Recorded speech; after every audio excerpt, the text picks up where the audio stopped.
And it kind of comes back to not the long list, but anchoring our day around the things that we know are our highest priorities. One thing that we've been doing for quite a while, and I really love and always suggest it to parents that feel like they want to slow down, but they're not sure where to start. We do something called an afternoon pause and connect. Stop everything around 3 or 4 in the afternoon, and we just take a 15-minute pause, and I usually read some books, and we have a little snack and just kind of come back together because we have a lot of things going on in a day as mothers and as homemakers. I think we can just run ourselves ragged, and not only do our kids need to come back and connect with us throughout the day, but we also need it for ourselves and our own hearts.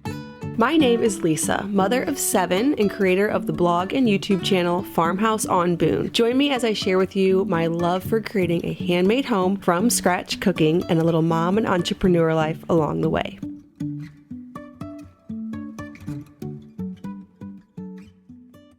All right, I just walked in from my podcast studio after doing a wonderful interview with Sarah from @SimplySarah over on Instagram. And then I realized I forgot to do an intro. So you're getting me here in my kitchen instead of going back out to the podcast studio to record the intro. But this was such a great interview. I'm really excited for you to hear it. It's really nice hearing from someone with a bit of a different perspective because she's at a different stage in motherhood than I am currently. And it brings back memories. It brings up new challenges that moms who are starting out today have that are very real. And I'm in this unique position of being able to remember what it was like a decade ago, which I'm telling you is so incredibly different from how it is now. And how it is now, there are unique benefits of that, such as like I've been able to build my business here on the internet that allows me to work just a few hours a day and my husband's home and all this. But it also has some very unique challenges as well. And I really enjoyed Sarah's perspective on living simply as a mom with your kids in today's world and how she's done that intentionally, how she came in to motherhood with a different perspective, how it shifted. And she creates the most beautiful reels over on Instagram, which is why I wanted to have her on. She creates these reels that really invite you into the beauty of living simply with kids. So let's dive into the interview. Well, thank you so much, Sarah, for joining me and being willing to talk about slowing down and being intentional in motherhood.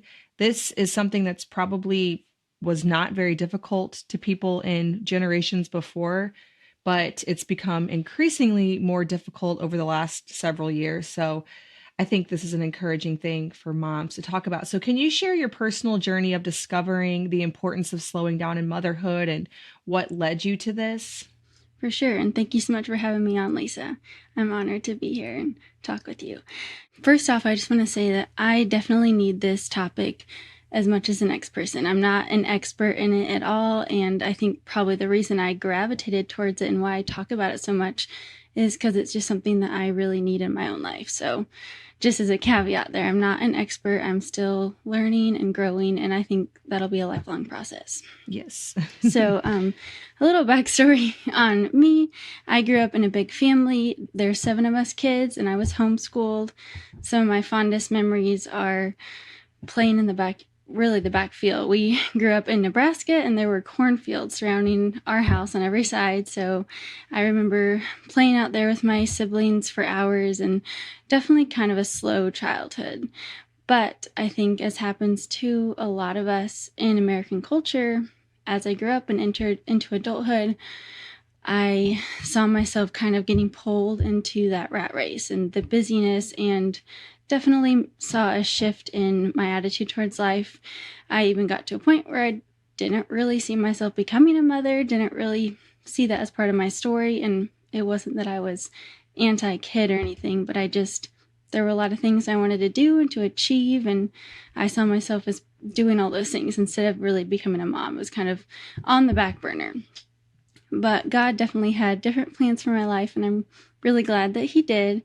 So fast forward to 2019, and my husband and I got married, and then the year after that, I found out I was pregnant with our son. And as happens a lot when we get pregnant and become mothers, we started to shift and decide different things for our life. And I decided I wanted to stay home with my son and be home with him. And my husband was definitely on board. He was raised similar to I was in a homeschooling family. So we decided to make that choice for our family. But despite deciding to be at home with my son and wanting that life, my heart wasn't in it. I was very much still performance driven and wanting to achieve all the things, and very much, I would say, a busy heart. And so that first year, I did really struggle in motherhood and missed out on a lot of the moments that I wish I wouldn't have. I found myself, instead of savoring that first year with my son, I was definitely trying to escape it and turning to busyness and distractions and all these other things, because I had somehow bought into the lie that the work I was doing as a mother wasn't really good enough. It wasn't really valuable, and that I needed to be doing more all the time. So I filled up my life with busyness, chasing after different things.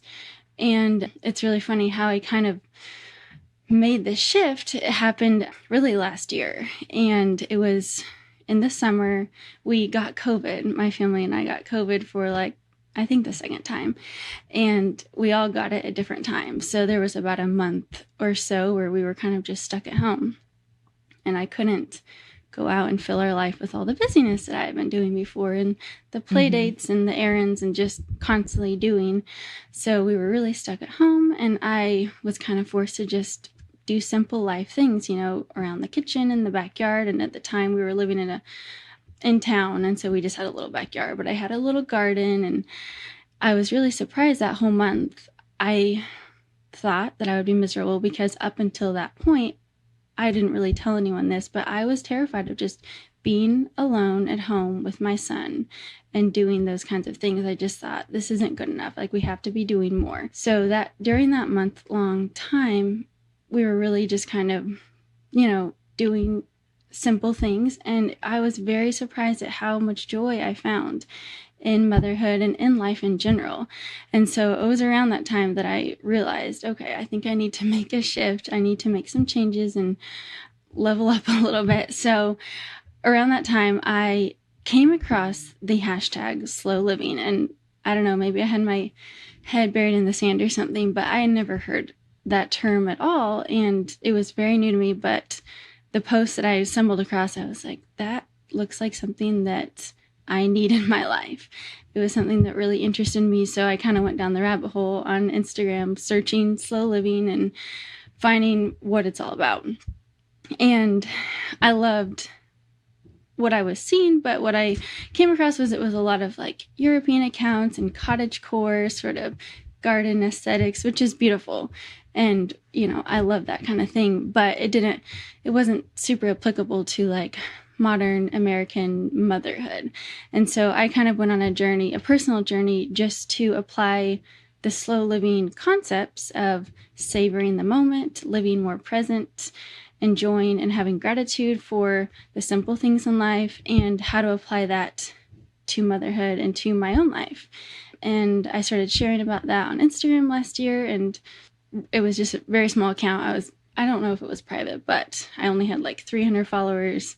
And since then, a lot of other mothers have joined me in pursuing this whole life. So I'm thankful and still on the journey. Yeah. And you create these reels that very much capture what it is you're saying. So if anybody hasn't gone over to your Instagram to see your tips all through these reels, just capturing the visual behind this slow living is so apparent over on your Instagram. And you got me thinking about how much different do you feel like the world's, I know that you're a lot younger than me and you only have your first child. And so, maybe you don't really know, but a lot of this that you're saying, it just seems like when I had my first child, this is just kind of, if you're going to be a stay-at-home mom, there really wasn't a million other options to pursue. Whereas now anybody can pursue anything. And so it's very easy to be busy even when, you're home. And that's the challenge too, is you could be home. You could not fill your day with a lot of activities and still struggle to live the simple life. So in what ways have you, tried to find that balance between sharing stuff like this on Instagram and like spending most of the day living that lifestyle, if you know what I mean. Right. Yeah. Because that was definitely part of my journey. It wasn't just filling our schedule with busyness, but also kind of distracting and looking for, turning to digital distractions. I was definitely caught in the trap of, turning on podcasts constantly, listening to things in the background, which I think some of that can be great and fun as a mom, especially if you're just talking to little ones all day long or with a baby all day long.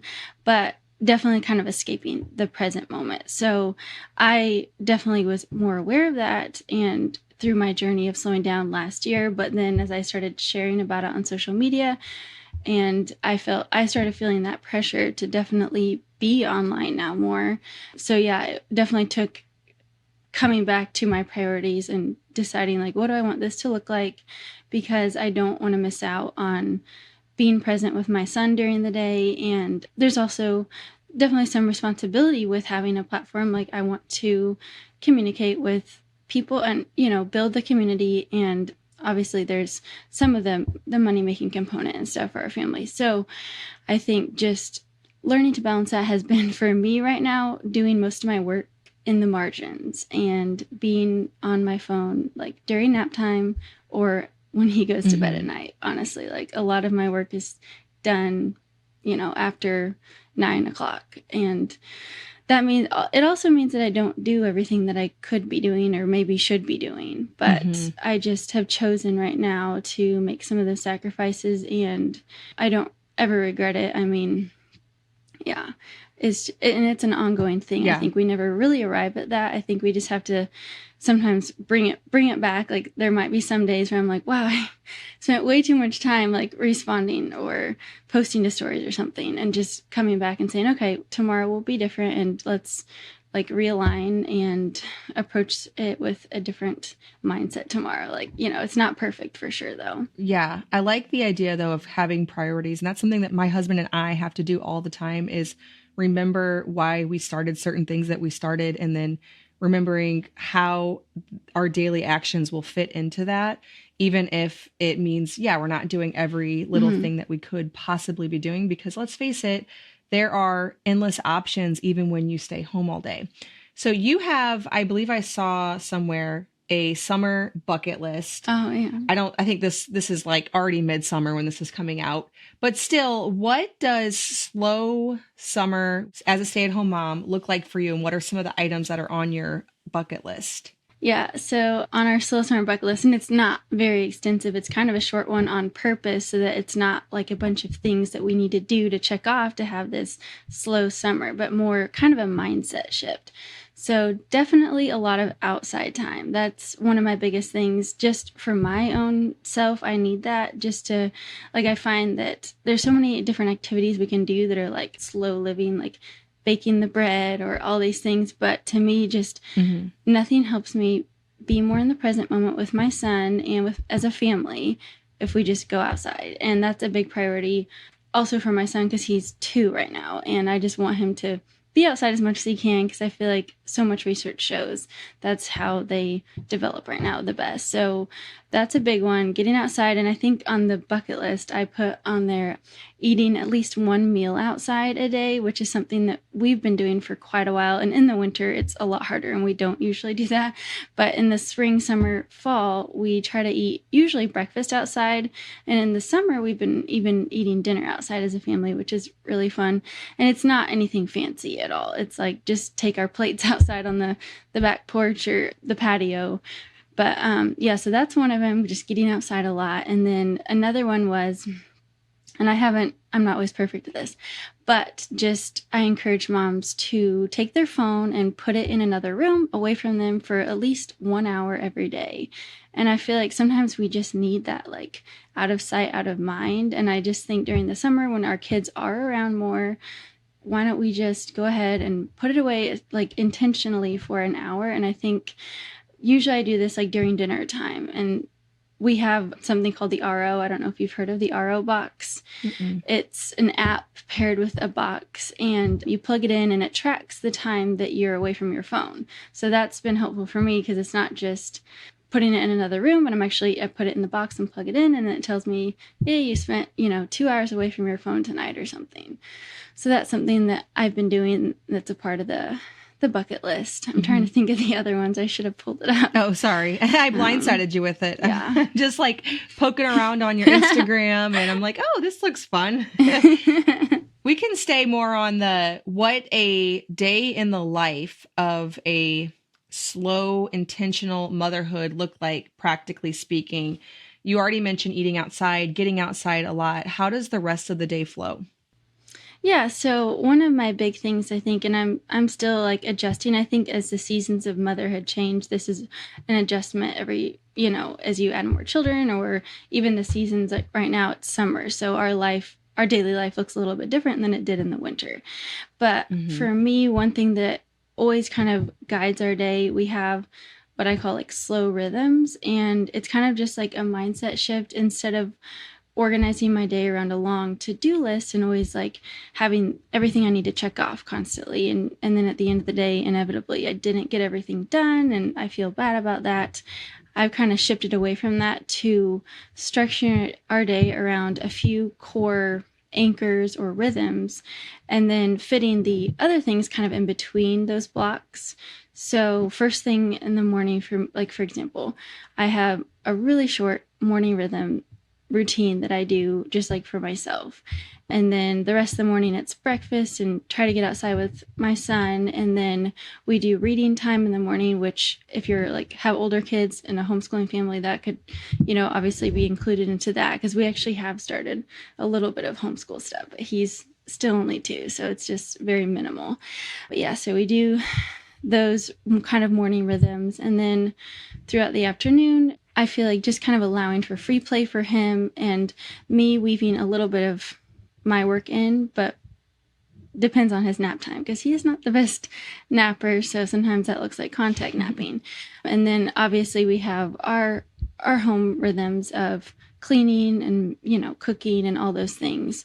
But again, it kind of comes back to not the long list, but anchoring our day around the things that we know are our highest priorities. So one thing that we've been doing for quite a while, and I really love and always suggest it to parents that feel like they want to slow down, but they're not sure where to start, we do something called an afternoon pause and connect. And it would look different probably if you have older kids, but for us, it's just stop everything around 3 or 4 in the afternoon, and we just take a 15-minute pause, and I usually read some books and we have a little snack and just kind of come back together, because we have a lot of things going on in a day as mothers and as homemakers. There's just so many things that we're doing, and sometimes I think we can just run ourselves ragged, and not only do our kids need to come back and connect with us throughout the day, and that's really important, as I think most of us as mothers have that priority, but we also need it for ourselves and our own hearts to just take a little beat and regroup.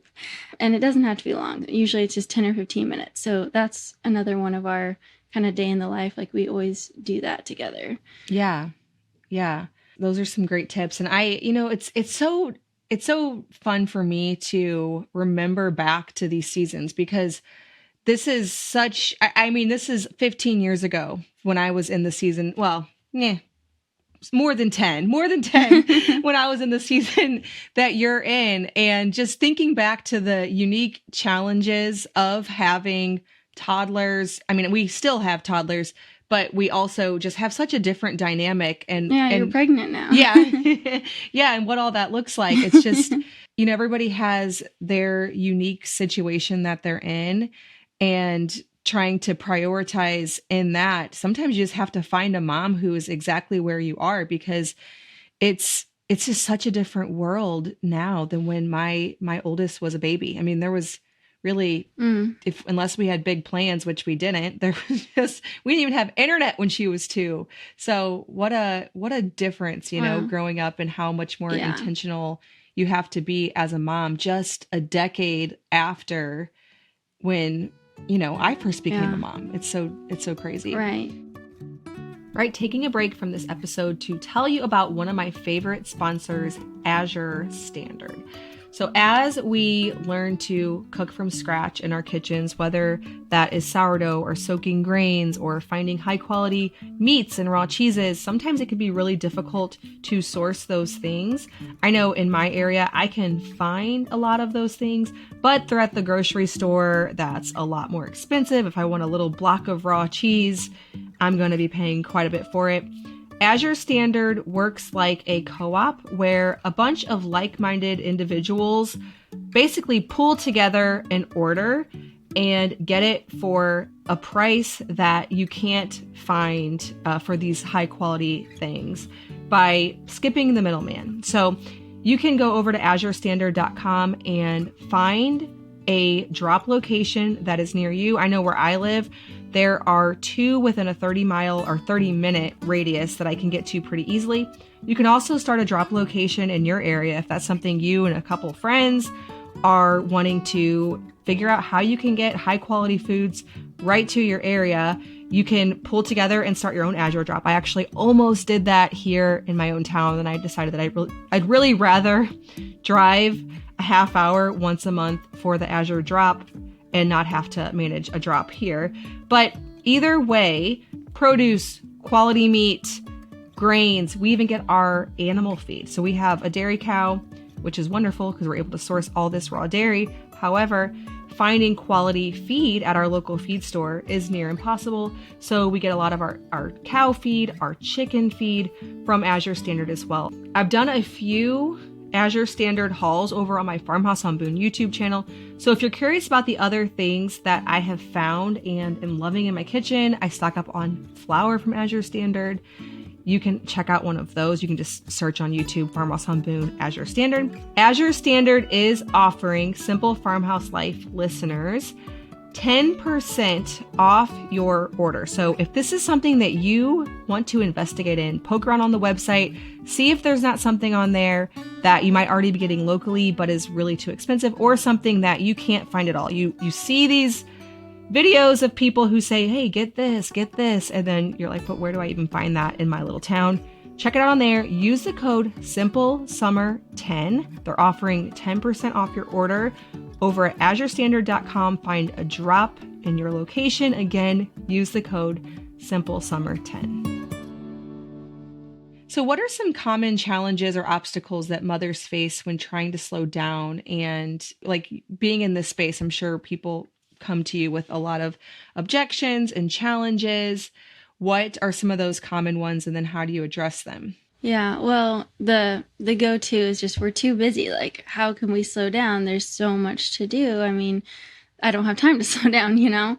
So that's obviously a big one. And then also, as people that have different life situations, like maybe the mother is working, and a lot of people tend to think that what slow living embodies is kind of like you have to be, I don't know, independently wealthy. You're living out on this giant farm and your husband is at home with you all the time. Like there's these certain, I think people have these ideas of what it has to look like. So those are some of the common things that people will say, like, I can't slow down because I'm a working mother, or, you know, we're too busy, we have too many kids, or, you know, everybody's going in different directions and it's not possible for my family. And what I do say to that is slowing down isn't going to look the same for every family, for sure. And every season will look different. So just because my version and what I show on Instagram might look a certain way, it does. And if you think your life can't model after that, it doesn't mean you can't slow down, because it's going to look different for everybody, and you have to find what matters most to you. That's slowing down to me, is prioritizing the things that matter most, making time for the things that matter most, and then really finding ways to savor and live in the moment. So as far as like a working mother that says, okay, well, I am not around my kids most of the day and I come home at night, like, how can I slow down with them? Or how can I even really connect with them beyond those, you know, we're making lunches at night, or I'm just exhausted after a long day, those kinds of things. I, again, come back to just having intentional but small rhythms and rituals that add a little bit of wonder, add a little bit of rest to your life. So like one daily one that I always come back to is the pause and connect. And if you're, for example, a working mom and maybe you're not at home in the afternoon with your kids, come home in the evening and do something like that, like a small routine or ritual that you guys can all gather around together. Do a family read aloud, or do at the family dinner table, linger a little bit and talk about your highs and lows, and really just invite each other into that space and just take a moment to be present. Maybe it's honestly just putting away the phone and saying, I'm not going to be on my phone from 6 in the evening to 9 in the evening, or whatever that might be. But it's really just bringing a little bit more intentionality into how you approach your family life. And it doesn't, again, have to look like linen aprons and being in the garden all day. It can really look specific to you and really center around what your life looks like right now. Yeah, I think that's an important point to make because, like you said, there is no way that my version of slow will look anything like your version of slow because there's, and I remember those days and we'd go on a couple hour-long stroller rides for the day. And those days are definitely gone no matter what, whether I pursue a podcast and a blog and a YouTube channel or not, or Instagram. Those days are long, long gone. But we all know in our own current situations what that actually means. Like it means this afternoon when we have, this is just like an example I'm floating around in my head right now. We have an Azure Standard pickup. We have a baby napping that'll kind of overlap the Azure Standard pickup. And then I thought about bringing some kids to the pool.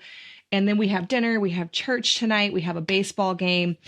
And you know what? The pool has to go. Like, yes, I could fit that in, but you know what? I think instead having a relaxed making dinner time tonight is the choice that needs to be made for our slow evening. So that way all these pieces can fit because they'd fit either way. I have it mapped out in my head as to how that would all work. Mm-hmm.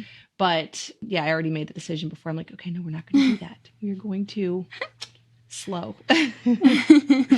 So, okay. We got lots of questions from listeners. I do this with every episode. I put out a question box over on Instagram just to see what it is that people who maybe follow both of us want to hear you talk about, or if they're just curious or just getting introduced to you.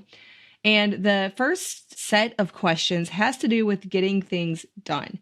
So we all have a lot to do. I just mentioned all the things that have to happen here this afternoon for us. How do you embrace a slow pace of life without being overwhelmed? Specifically, this person asks, by cleaning. That can be a hard one for me still because I grew up in a home that prioritized spotless. Like everything had to be clean at all times. And if my mom's listening to this, I love having a clean home, and it is a priority to me because I can't I can't function very well if everything is, if I need to clean surfaces in order to think and in order to do my work and do my day and feel joy in my home. So it's something that I still prioritize, but I definitely have shifted away from needing that perfect house to letting some things go during the day a little bit and finding more sustainable rhythms. And again, I only have one son and he's a toddler and he is messy. Like, if I could follow him around all day, every day, cleaning up his messes in order to have a perfectly spotless home. But I know that if I do that, I'm not going to get to really enjoy life and experience life with him as I want to, and also just get to all the other things that I need to do. So part of it has been letting some things go and scheduling things out. So I have one day that's devoted to deep cleaning, and instead I would kind of like put off the deep cleaning, or I don't know, I didn't have really a rhythm with it, so now I just do it once a week. And we have a small home and one kid, so that kind of works for me right now, but it may not work for everybody. Obviously, if you have like a lot of bigger home or a lot of kids, that would look different for you. But that's what I do right now with deep cleaning. And then throughout the day, we do like 3 tidy ups. In the morning, when we get up for breakfast, I like to just make sure everything's reset, or after breakfast. And then again in the afternoon, kind of before dinner time, we'll do another tidying. And my son helps a little bit, but he's not, he's still really young. So it's a lot of me. And then again at night before we go to bed, I'd love to reset the house. Some nights I don't get to it, but usually I do. And having those in place and knowing that the rest of the day I can kind of let things go a little bit and just be in the moment without having to rush around and do everything constantly, but just say, okay, well, I'll get to that a little bit later and it'll get done when it needs to get done. But yeah, just kind of, for me at least, letting go of perfectionism a little bit and just enjoying the moment without having to have everything perfectly done constantly. Yeah. And I will say that in our home, as we've had more kids, really cutting back on the amount of inventory that we have. I get this inventory thing from several of the Yes. minimal type of accounts over on YouTube. I listen to stuff like that. And they talk about inventory. And I actually got to thinking about this again last night because one of the kids, actually, two of the bookshelves had a bunch of books off of them, like kid books in the two rooms, because we have a lot of books. And I got to thinking, am I willing to sit here and put these books back on the shelf as many times as I've done that? Or is it time to reevaluate the number of books that we have and really seeing each item in the house as inventory? I feel like I've gotten really good at that, but then there's still these moments where I see something and I think, okay, this is another one of those examples where might it be better in our current season of life to either have one bookshelf up high that only adults can get books down, because it is mostly like the toddlers who have this issue, not the older kids. And we do have some up high bookshelves that never have problems. Like I don't find piles of books on the floor. But that's a moment to look critically at these particular possessions and the amount of time that I've spent managing them and think, do I really need to own these, or should we have a handful of books that I pull down when it's time to read books to the boys at night? Because I read my three little boys' books every night. Just reevaluating things like that and making your home work for you. If it's a constant mess that you feel like you just need to clean it up all day long, because I've been there in my last house before I had all the children I have now, and I got really serious about this. It was an overwhelming thing to stay on top of cleaning up, and it's not now. And I think that's the reason why. Right. Yeah, I should have mentioned that, because that is definitely something that's been big in my process of kind of simplifying. And actually on my Instagram this year, we're doing like a year-long slow living challenge, and each month taking just one concept and applying it to our life. So it was, I think, May, we did simplifying. And that was definitely one of the big ones, is simplifying the toys and all the, our closets, finding things that we can just get rid of, because that's a logistical thing, but it makes such a huge difference. Sometimes we don't realize it, but we're drowning in all the stuff we have and constantly having to manage it as moms. So yeah, just getting rid of it. And I have found, actually, for our family, we haven't really bought our son toys in a really long time. And it doesn't mean that he doesn't have toys, because he does. His grandparents like to buy him toys. But we have purpose, like, we're not going to bring in a lot of stuff because he doesn't need it. And I've always found the stuff that he does enjoy playing with is usually like stuff from out in nature. Like he'll bring in rocks and things. And we just went to the beach a couple weeks ago, and he found on the beach these shovels, these little tiny like hand shovels. He just like came across them, and they're beat up and old, and some other family had them, but they left them. So my son found them like that night. We took a night walk. Those are his most prized possessions at this point. Like he will not go anywhere without those tiny little shovels that he found. So it just goes to show you, like, they don't need a lot of stuff. Like usually they're happiest with minimal things and going outside. So yeah, if anyone listening feels like they're constantly having to clean up and pick up messes, it definitely could be because there's just too much stuff that you're trying to manage. Yeah. And I think sometimes we think certain things, like, we hear about toys a lot, about clothes, minimizing that. But there's some things that I forget about being optional. Like, why do I have this? Why am I spending time doing this? If I really love this, that's fine. But I am spending time on this. And so how important is this item to me? And I just can't emphasize to moms enough that if you feel like you're cleaning up all the time, like this is a constant struggle, it's always a mess, you're just chasing them around. 'Cause I totally have been there. I remember, like, all I do is clean up after you guys. Yeah. That is not the case anymore. And so I'm like, this is really like, I just really hope people hear me, because I think that I heard these things and didn't realize just how much time and unnecessary time and stress that all prevented me from like doing these kind of things that you're talking about, like getting outside and doing these activities that, yeah, okay, if I do that, then my house is going to be destroyed. Whereas maybe that's just not the case, actually. Yeah, for sure. All right, I want to take a break from this great conversation to tell you about today's podcast sponsor, Tubes & Co. Tubes & Co. is an organic skincare company. They have everything from face masks. I just saw on their website that they have a brand new face mask they just launched, to face creams like moisturizers and serums. I especially love their glow serum, to makeup. So I currently have on the Tubes & Co. foundation, the Tubes & Co. eye pencil with their little brush thing that makes it really easy to do eyebrows, the mascara. I'm trying to think of what else I have on here. I own a lot more of their items if I ever want to do the whole contouring palette thing. And occasionally I do that, but most of the time I just stick with the basics for a fresh face that I don't have to worry about all of the junk in makeup. This has been a saga for me over the years because I know that what goes onto our skin actually makes its way in and it affects our health, but a lot of the products that are natural just aren't very good. And like currently right now I'm pregnant and I have the, whatever it's called when you get the mask, and I want coverage. I want to use the concealers and the foundations that are at conventional places, but I don't want the chemicals. Tubes & Co. completely solves that problem for me. I've sent all my friends and family their way. I love that it's a small family-owned company. They use all great ingredients. You can check them out, look through them all.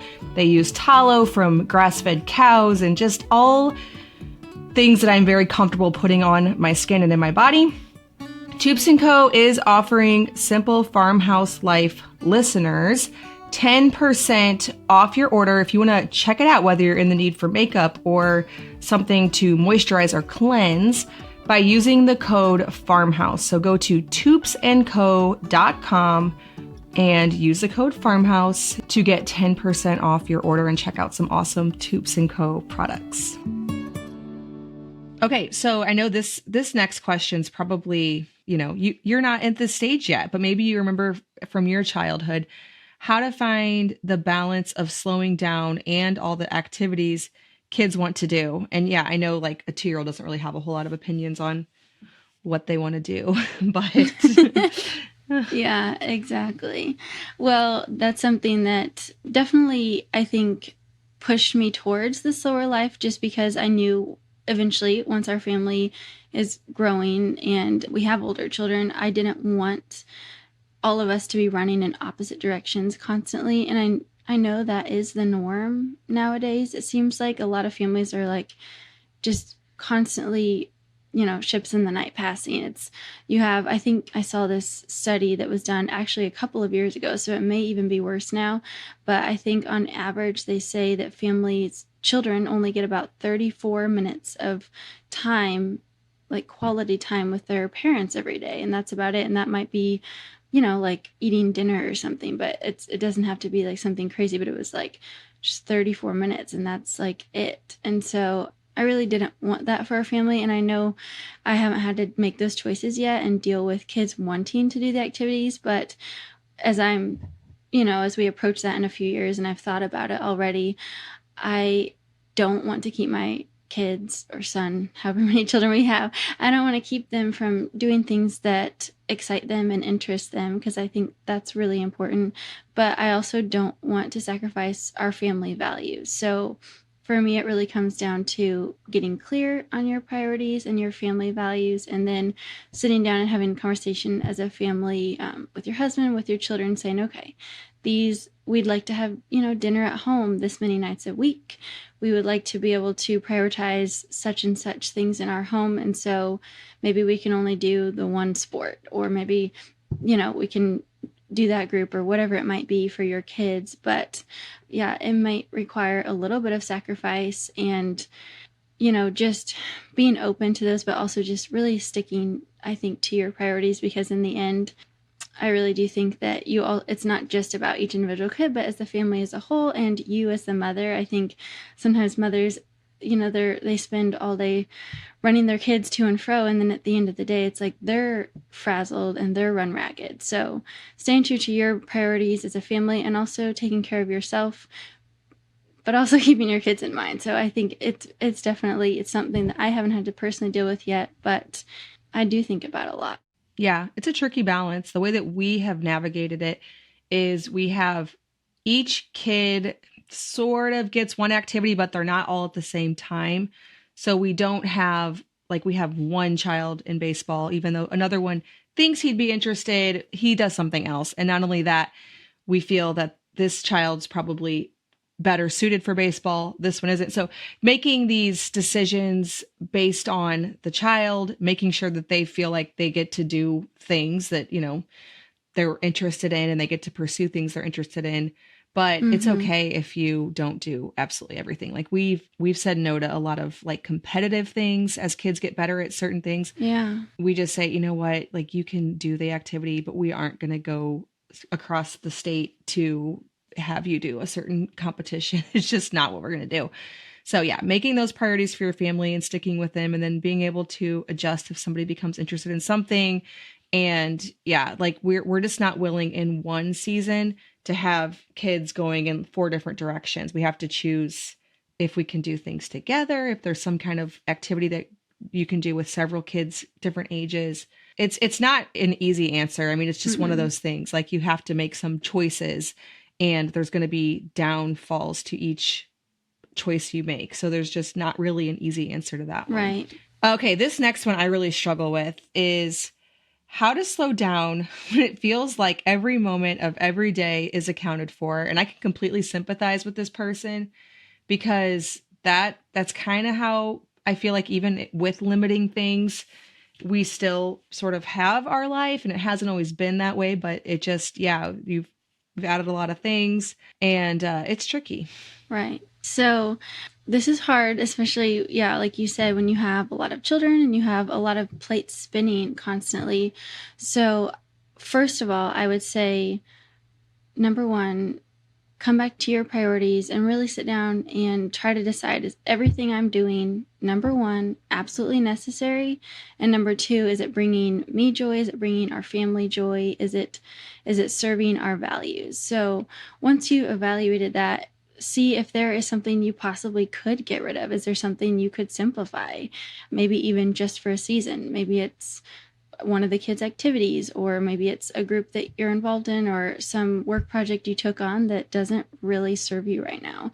So I'd start there and just evaluating everything you're doing. And obviously we can't, sometimes everything we're doing is necessary. So maybe you can't cut anything out, and maybe it's just that's your schedule right now, and it's going to be it's a busy season. So if that's the case, then what I would say is, number one, instead of adding anything extra onto your already full to-do list, taking something that you're already doing and adding a little bit of intentionality to it. So for example, this is one thing that I have started doing, is just adding in a mindful moment to my day. And it's already an activity or responsibility that I'm already doing, like doing the dishes or folding the laundry or making dinner. And instead of trying to multitask during that moment and doing a million other things, because we all do that as moms, or even like having, I don't know, something going on in the background, like the podcast or whatever it might be, intentionally taking that moment of my day and just kind of tuning out the noise, not the noise of the kids, but bringing awareness to it, bringing just a simple presence to it. And it sounds almost like too simple to actually like be a thing that works, but it actually has made a huge difference for me. I did this just this morning, actually, with my son. We went on a walk, and in preparation for today and talking with you, I was like, I need to listen to a podcast. I was brushing up on slow living topics and just someone that I love listening to. So I put one headphone in, and we were taking our walk, and Tucker was pointing out something like a flower, talking to himself or something. And I just thought, okay, well, I'm kind of missing out on what he's talking about and what's going on around me. So I just took the earpod out and I put it away and turned off the podcast. And I just started observing what was happening around me. And we started looking at flowers, and I was teaching him about thistles because we saw a bunch of thistles on our walk, and just looking around and enjoying that moment. And it turned out to be such a cool walk. Like, I mean, we take walks a lot, but it was just really sweet. And he was telling little stories. And that was just an example of a moment that I could have missed out on. But instead, I slowed it down, brought a little bit of intention and presence to it. And it didn't take any extra time. It was something I was already had chosen to do. And that just added that intentionality and that savoring to it. I think you're so right about that. I think back to when I took walks with my first two daughters before we had iPhones. And I mean, I think I didn't even have an iPhone until after my fourth child. So there wasn't this constant temptation to put something in my ear whenever I was doing something like taking the kids for a walk. I was just taking the kids for a walk. And my memories of that are so different from the more frazzled way that we do things now, because it is such a temptation. It's something like taking the kids for a walk or doing dishes or doing laundry. Those don't require your mental energy. You can listen to a podcast while doing those and do them just as well to everybody else involved. Like the laundry's done well, the room is clean well, the dishes are done well, the kids have been taken on their walk. They might not even know that you're listening to something, especially when they're toddlers. The older kids definitely do. That's why if I ever have toddlers around, which is like very rare, like if I ever have just the little kids, I'm definitely listening to something, because it's like, oh, nobody can call me out on this. But those things were so mentally simple. Like it's the same activities, but you don't walk away feeling rested after them just because of the chaos you've added to it that really, I mean, it seems pretty benign. Like it's not making really any difference, and it's really not, except for if you're feeling really frazzled all the time, there's no extra time in the day, probably some of the things that you're doing that really would let your mind rest during it are actually your mind is on overdrive during those things that would be otherwise very simple and slow. You probably have tons of simple and slow moments throughout your day. It's just whether or not you're allowing them to be simple and slow.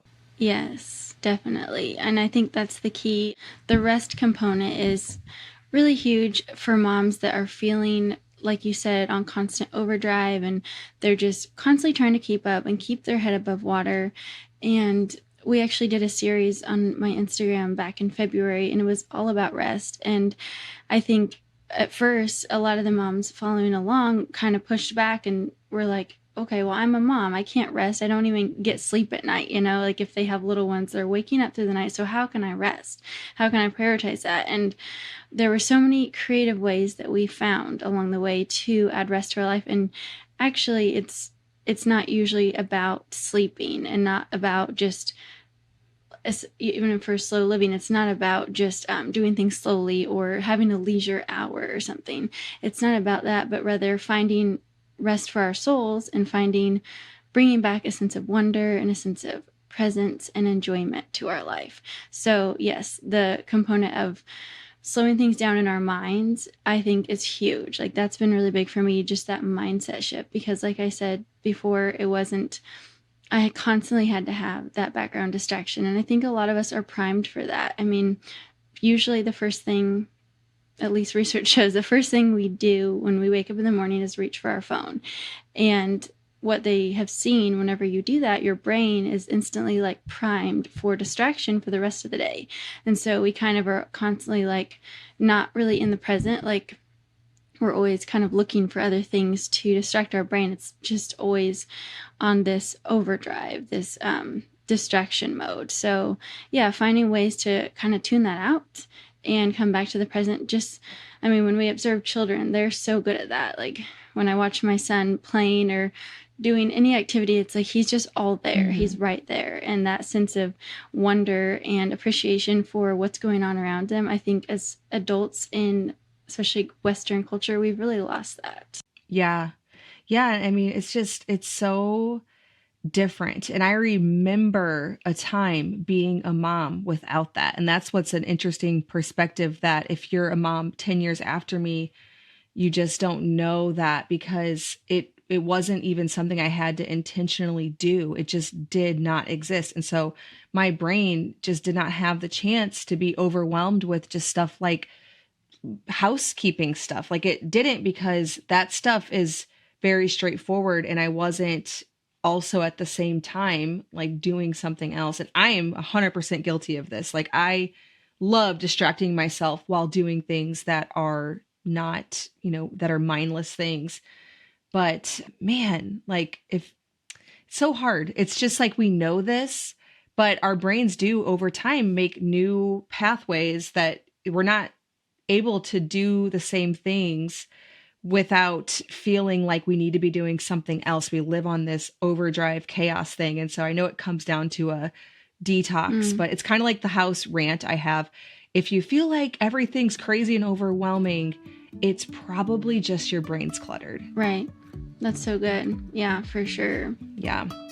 All right. Well, Sarah, thank you so much for joining me and sharing all of the realizations you've had over the last 2 years of being a mom and slowing down. For those who don't yet follow Sarah over on Instagram, it's simply with 2 Y's _Sarah_, but we'll also leave it linked down in the show notes. I'm sure if you search Simply Sarah, it probably comes up over on Instagram. So any other resources that you want to share with our audience?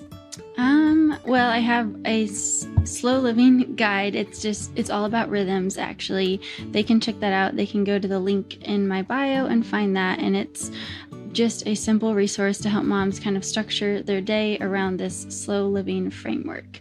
So that can be really helpful. And yeah, that's about it for now. Awesome. We'll also leave that down in the show notes. Well, thank you so much, Sarah, for joining us. Thank you so much for having me, Lisa. All right. Well, thank you so much for listening to this episode of the Simple Farmhouse Life podcast.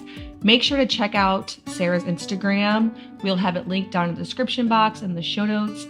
And I will see you in the next episode.